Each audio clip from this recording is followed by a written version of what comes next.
راولپنڈی کی انسداد دہشت گردی عدالت میں علیمہ خان کے خلاف 26 نومبر احتجاج پر تھانہ صادق آباد احتجاج کیس کی سماعت ہوئی۔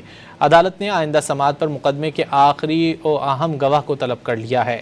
راولپنڈی کی انسداد دہشت گردی عدالت میں علیمہ خان کے خلاف 26 نومبر احتجاج پر تھانہ صادق آباد میں کیس کی سماعت ہوئی ہے۔ عدالت نے آئندہ سماعت پر مقدمے کے آخری اور اہم گواہ کو طلب کر لیا ہے۔ وکیل صفائی فیصل ملک کی ملزمہ علیمہ خان کی حاضری معافی کی درخواست، جج نے ملزمہ کی حاضری سے استثناء کی درخواست منظور کر لی۔ انسداد دہشت گردی عدالت نے سماعت 11 مئی تک کے لیے ملتوی کر دی ہے۔ راولپنڈی کی انسداد دہشت گردی عدالت میں علیمہ خان کے خلاف 26 نومبر احتجاج پر تھانہ صادق آباد احتجاج کیس کی سماعت ہوئی ہے۔ عدالت نے آئندہ سماعت پر مقدمے کے آخری اور اہم گواہ کو طلب کر لیا ہے۔ تفصیلات جان لیتے ہیں طاہر نصیر سے۔ طاہر بتائیے۔